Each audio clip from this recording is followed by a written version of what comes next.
Meta's Llama 3.1-405B is finally here, and I think we finally understand why Mark Zuckerberg has been wearing a gold chain this entire time. So just like we thought, this is now the official release of the next iteration and a massive step forward in Meta's open source AI. Initially, we were told that this might actually not even be released, but when a countdown showed up last night, I knew today was going to be massive. We've basically been delivered everything that the rumors said we would. We have an 8 billion, a 70 billion, and a 405 billion parameter spec of this model. It's instruction fine-tuned right out of the box, and there's some really interesting surprises that they've outlined in some documentation, and Meta shared some really interesting details about how they're deploying this and why this model is so different from all the llamas that have come before it. So there's a lot of exciting stuff to unpack today. Welcome to AI Flux. Let's get into it. So at this point, Meta is letting basically anyone, after you agree to some terms, download the full weights for all these models. So definitely recommend doing that directly from Meta or Hugging Face and not looking at the base models that were leaked yesterday. So in Meta's initial blog post, they share some really interesting details. And I think the description of this initially is great. They say,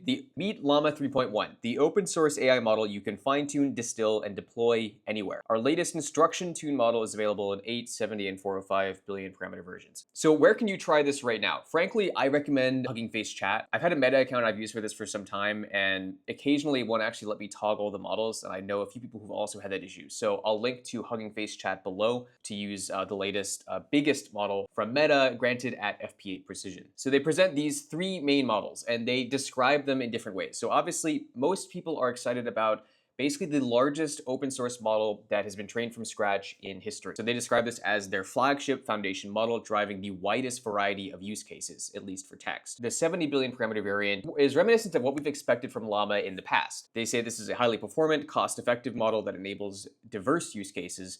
And the 8 billion parameter model is kind of a new initial release for Meta. And I think the 8 billion parameter variant is in some ways equally impressive as the massive 405 billion parameter variant, just because small models are still gaining in popularity, and baking a ton of the capability into a smaller model is in some ways more impressive. And they describe this as a lightweight, ultra-fast model you can run anywhere. And we'll see how quickly this is fine-tuned to run on, literally everything. So they outline some key capabilities. They show some things that appear to be kind of interactive, like include Sonnet 3.5. They show some multilingual agentic workflows, in theory using some images from a non-related model as input. So again, right now, Llama 3.1-405 is purely text only. And we might be seeing a 4.1 release in a few months that actually is multimodal and can actually maybe do video, but we'll see. They mention complex reasoning, long context with a context window of up to 128,000 tokens. Of course, this is assuming that the tokenizer that's being used in Llama 3.1 is similar to the one we saw in Llama 3. They also mention some coding assistant workflows, and that's basically where they ended here. It'll be curious to see if they actually provide a dedicated endpoint or if they just say, yeah, just use our API. That's how it's going to go. Different than Codistro Mamba 2 and some other coding models that actually have like a completion endpoint.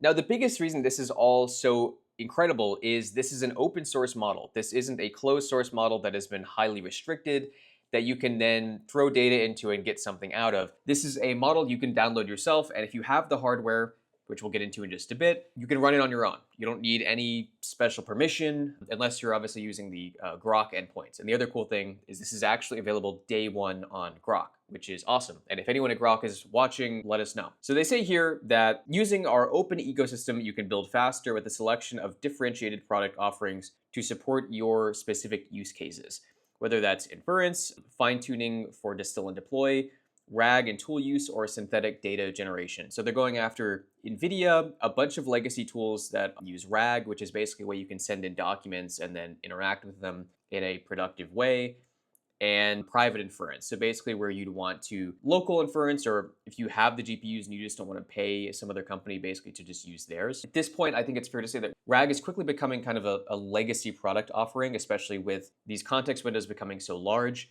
So it'll be curious to see where that goes. And what's most impressive about this is the span of partners they have on day one, and the fact that in theory, none of them leak details about any of this. Now, evaluations and benchmarks are the next big thing to talk about. So last night, we got a preview of GPT-4 Omni being compared to basically every Llama 3.1 model. We'd seen varying a number of benchmarks over the past few months, and those benchmarks in theory were cherry-picked and coming from just whatever Meta had been working on at the time. And some people would say, well, why are you comparing it to GPT-4 Omni? Since GPT-4 Omni, in a lot of ways, is seemingly dumbed down compared to frontier models like Claude 3.5. And I would agree and disagree with that statement. I think the biggest thing about this is a model that is at least as good and in many cases better than a closed source model that likely cost billions of dollars to produce. And that's not to say that Llama 3.1 didn't also take potentially billions of dollars in collective work and compute to produce. But the cool thing is everyone can use this. Not everyone can look and see how GPT-4 Omni works. And even though GPT-4 Omni Mini was a massive win in terms of price and just the cost of use, now that this is available, it changes the calculus of all of that pricing and how people are just developing these models and deploying them massively. So what I like here is first they compare Llama 3.1 to the previous version of Llama, just Llama 3, which maxed out at 70 billion parameters and was released in April. So what I think is cool is, again, more so the wins we're seeing on the smaller end. So if you look at Llama 3, 8 billion, compared to Llama 3.1, 8 billion now, we're seeing considerable advances in like the 5 to 10% range of performance, which is really cool. It's not massive. Obviously, this is spread across MMLU, MMLU Pro, and IF Eval. And there are more and more kind of benchmark suites that are claiming to be non-biased. And clearly there's an improvement. And we would obviously want to see that. There's a similar amount of improvement between Llama 3.1 70B and Llama 3.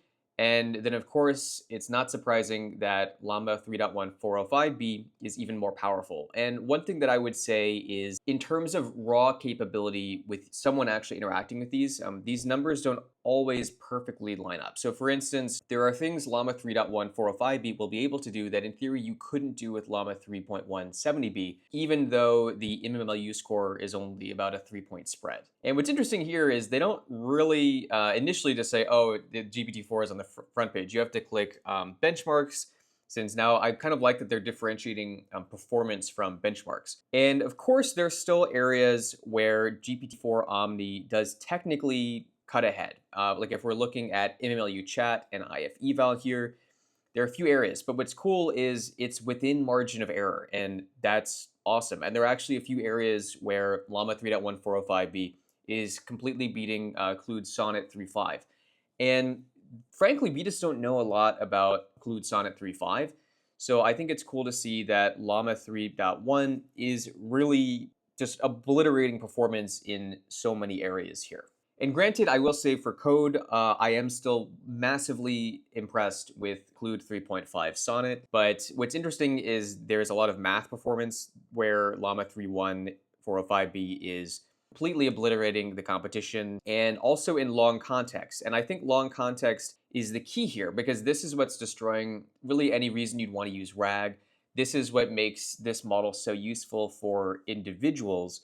And it's really cool to see even the 70 billion parameter version of this model be within 2 to 3% of GPT-4 Omni. And that's just something, frankly, I didn't think I was going to see even within a year.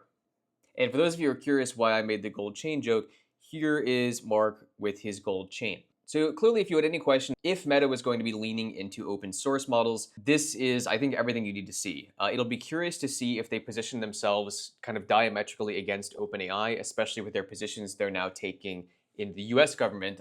Just wondering what is the path forward. Clearly, OpenAI does not want open source to be a path forward. And clearly also the EU doesn't, because they've already banned Llama 4 just because they think it'll be too powerful or something. But what's cool here, I mean, I'm not going to go through too much of this, but I'll link this below. Meta has a really great explanation of their commitment to open source and basically why they decided to create a open source frontier model of this size. Now, really what this document is about is their approach to AI safety. And after kind of the stability AI saga and their complete collapse, basically, there are questions as to what we can actually do or are allowed to do with massive open source models like this. And I think Meta has a really decent approach to this. And they've released a few tools that actually wrap these models to ensure that this stuff doesn't get used for things that they probably wouldn't want right out of the bat. And ironically, it only took 20 minutes for someone on Twitter to actually jailbreak this model. So that's already been done. that happens in minutes after releases now. But what's interesting is in order to call this kind of an enterprise ready system, they've released some tools that actually make this happen. So there's now an official red team at Meta that works with these models. There's some privacy tools in place. And when we go and look at the Hugging Face page just to see what models we get on day one compared to, what we see with like Qwen 2 and we have, 40 models released on day one, I think you'll see what I'm talking about when they're mentioning kind of mitigations and system level safety with what they're now calling Llama Guard. So these are the models that Meta has given us on day one, literally 14 minutes ago. So we have Meta Llama 3.1-405B, the same model in Instruct, 70B, 70B Instruct, 405B, and 405B Instruct. What's also interesting is there's a dedicated Llama 3.1-405B FP8 variant and an Instruct FP8 variant, and then you'll see their safety wrappers, which are actually sort of models themselves, which we have Llama Guard 3.8B, Llama Guard 3.8B and 8, which is probably just meant to run a bit faster, and Prompt Guard 86M. So I think this is supposed to be a really lightweight kind of appliance you place in front of Llama 3.1, and then in theory, it prevents you from getting anything too spicy on the way out. Which, yeah, if you're going to run this on a public endpoint, definitely do that. That's by far the biggest reason you'd want to use that. And I'm actually still waiting for permission from Hugging Face to use this, but fortunately, I can use this on Hugging Face chat right now. So you can see we're right now running with Meta Llama 3.405B Instruct. So right now, if you want to use Meta Llama 405B or just Llama 3.1, you have the options of 70 or 405B Instruct. So I'm going to leave it on the big one because that's what everyone is here to see. And I'm going to get into a few of your questions. So since we're using the Instruct model, the first test I want to do here is a relatively simple one. I want to do the test of I have a fruit tree and I want a glass of the fruit, and we'll see what this actually lets us do. So I'm going to say I have a mango tree and a peach tree in my front yard. So the point is it's relatively simple. We have two trees, I have glasses. I just want to take the whole fruit, put it in the glasses, and I'm confusing it by saying I want it in one step. Let's see what we get. Wow, so it got it. Obviously, this is pretty straightforward, but some of these models will think that you want to juice it, or they'll give you a list of like how to pick fruit out of trees. So given how concise this is, I'm pretty impressed already. Now I'm going to try to confuse it a bit, and I'm going to say if I shuffle the glasses and only want to use two glasses, how should I proceed? So the question here is if it can discern between shuffling and removing as a glass. So it says I only want to use two glasses, so it understands what a shuffle is. Okay, so it kind of gives up, but this is a good thing because it understands what I wanted, and this was actually pretty concise. So now I want to move to a coding problem. So obviously everyone does a snake game. What I'm going to do here is take a bit of a different approach. I'm going to say code a visual game of Go using your language of choice. Show me it works when, let's see what we get. Now on Hugging Chat, it might not give us enough tokens to get something out here, but since this was a suggested prompt, I'd like to think we'll get something kind of interesting. All right, so we're using Pygame. We have the constants for the board. So it's still like two-dimensional, but there's actually some strategy, and the rules for this are obviously much more complex than Snake, so that's why I think this will be maybe a bit more impressive to some of you guys who get really tired when I just ask it to make fractals or Mandelbrot sets. Let's see here. All right, so it's rendering sequentially. Pretty cool. It's all in one loop. Understands how to use elif. Now one thing, I might ask it to make it more efficient because we have nested for loops. Now I'm going to run this in a separate video, but just for the sake of time here, I'm going to move on to another question here. So I'm going to say, is this the most efficient way? And hopefully it just says no because it has two nested for loops. So simple and straightforward, the most efficient. Great. Okay, so cool. You can use a different data structure for the board. That's good. The drawing algorithm is an in squared time, so that's correct. So this is pretty high level, but it's recommending multi-threading, JIT. That might help, but not really. Now, I will say using this with Grok would be wild. I think There's certain models I like to use with Grok, and then so there's some that are so fast that it's almost less productive because you have to read so much information that it spits out so quickly. So the one thing here is it did kind of miss where the draw function is still an in squared time. Now, granted, this is drawing, so it's not like searching or doing something that's too repetitive. So one thing I'm going to say is word as a matrix. Could you speed up the draw function? And then I'll move on to another kind of more open-ended question. We'll basically see how much of a poem I can force an instruct model to make. All right, cool. So for instance, I had to use NumPy. Some of these models, ironically, since like all of the tooling behind AI models is basically just linear algebra, it's funny how some of these struggle manipulating matrices in front of you.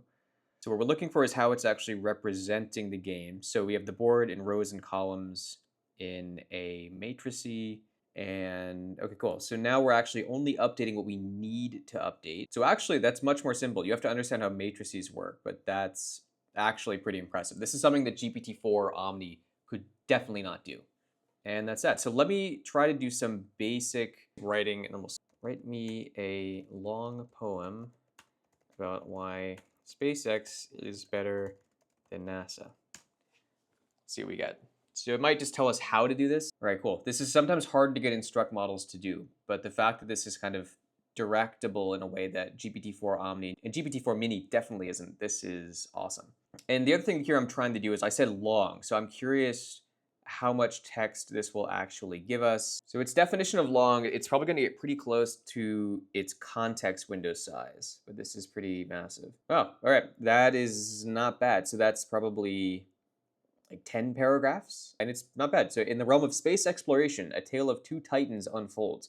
SpaceX and NASA, each with their own stories to be told. All right, it actually rhymes. While NASA's legacy is long and storied, with achievements grand, SpaceX, the newcomer, has stolen the show with innovation in hand. All right, so this actually isn't bad, but that's very, very cool. Interesting. So that's what I'll do for now. I'm probably going to do a live stream testing this more in depth. One thing I do want to mention is the EXO Lab video is almost done.